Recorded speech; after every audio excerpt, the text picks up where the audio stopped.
What they said is there's going to be these price shocks. You're right. So year one is difficult, okay? But it could raise upwards of $750 billion a What year. could? What's he talking about? What they said that they would do. What a lie. Dude, give me a break. What? You think Americans, because keep in mind, you're saying that that's a new tax. You think Americans are going to stomach what do you say, $650 billion extra a year of tax revenue? If you're so confident you can raise that much more money, then why not just raise taxes? Is they would then turn around and cut the federal income tax. For anybody making $150,000 or less to zero. So what they're doing is using the tariffs to offset the price shock. I didn't know that. Yeah, I didn't. But and this is the math, and that hasn't been 100% established yet. But instead of like putting the burden on the American consumer, we put the burden on the foreign country to pay that delta, and then effectively subsidize the consumer through an income tax. To be fair, the $750 billion, I assume, that's assuming everybody pays the tariff fully. Okay, so this is an important point. I would say right now it's a moving target, meaning the sharps before Liberation Day, the smart money line was at like 250 billion. Okay. That's Wall Street. I mean, we'll put smart in quotes, but that was their number. And part of why the stock market went berserk was they just got it totally wrong. And the back of the envelope math that I did and that a couple of my friends did, and I would say they're much smarter than I am, they got to 750. I got to 750 as well. Howard Lutnick, who's a Commerce Secretary, said, like, anywhere approaching 750, we have a line of sight to be able to cut income taxes to zero for anybody making 150 or less. Yeah, that'd be great. I mean, so we're in the magic zone here, guys. So here's what I mean. So that's the magic zone. Anybody else in the magic zone right now? I know I'm in the magic zone. Yeah. Any other magic zoners in chat?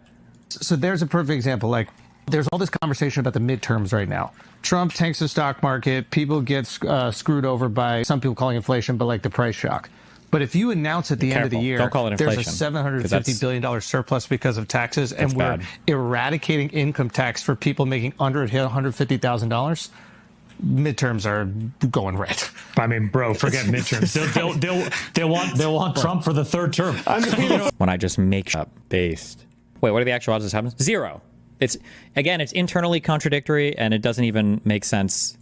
Like, the idea that we would order the same amount of stuff that you could calculate tariffs based on our current import market is stupid. We're not going to import as much because it's going to cost more. Number one. Number two, if we did raise a ton of money from imports, then that would be self-defeating, because the whole point of the tariffs was that Americans would shift consumption domestically instead of internationally. So if we're still consuming everything enough internationally such that we're paying that much in tariffs, that means no domestic consumption increases happened. If anything, domestic consumption would have fallen because we're spending a greater share of our money on the tariffs and maintaining our consumption of international stuff. So internally it's inconsistent, and then in terms of reality, it just won't happen. It's just okay.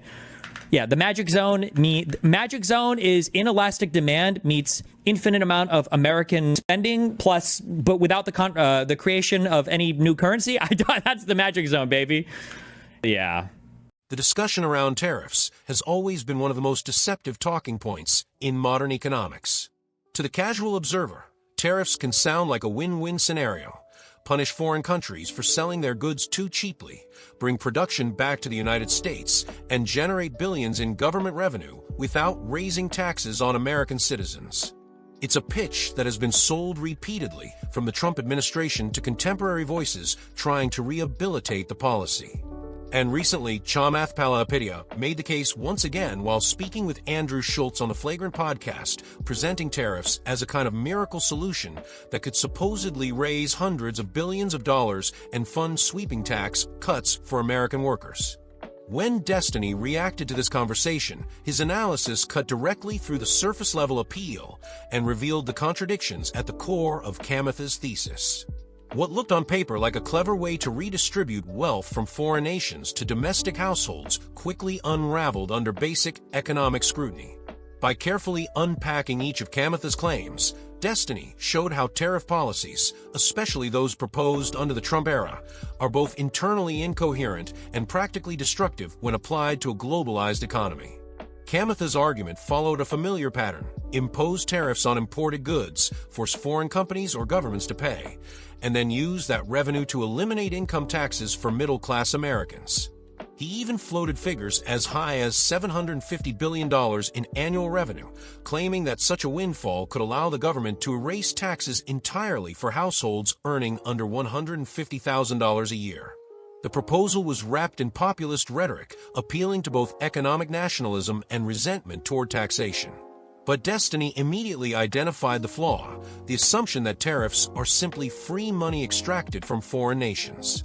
In reality, tariffs function as a tax on imports, and the costs are overwhelmingly paid by the importing businesses and, ultimately, by American consumers. If the government collected hundreds of billions in tariffs, that wouldn't mean foreign countries were losing money. It would mean American families were paying significantly more for everyday goods, from electronics to groceries. This disconnect between presentation and reality is crucial. Chamath framed tariffs as a kind of hidden revenue stream that punishes foreign exporters while ignoring the actual burden placed on domestic buyers. Destiny cut to the heart of this contradiction, showing that if tariffs really did generate that much revenue, it would only prove that American households were shouldering billions in additional costs. Destiny then moved on to expose how the entire thesis was internally inconsistent. The stated goal of tariffs is to shift consumption away from foreign imports and toward domestic production. But if the government is supposedly collecting $750 billion annually in tariffs, then consumers clearly have not shifted away from imports at all. Instead, they're still buying the same volume of foreign goods, only now at inflated prices. This creates a paradox. Either the tariffs succeed in reducing imports, in which case revenue collapses, or the tariffs fail to change consumer behavior, in which case Americans are just paying far more for the same products. In both scenarios, the optimistic projection of hundreds of billions in free money falls apart.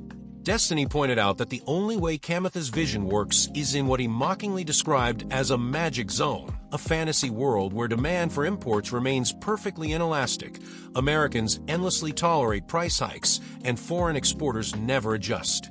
It is a thought experiment divorced from how markets function in reality.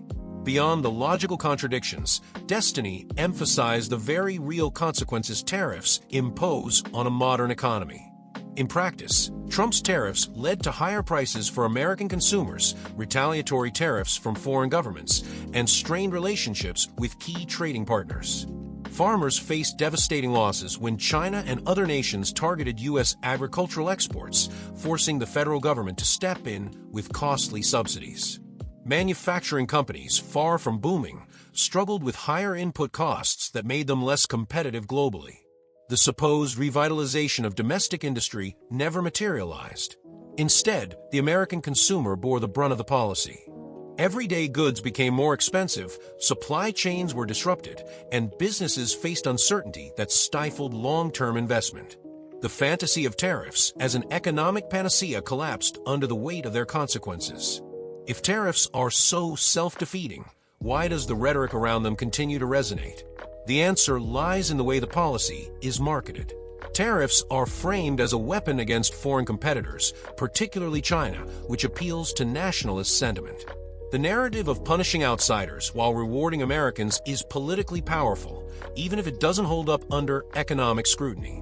Chamath's framing on the podcast mirrored this strategy perfectly.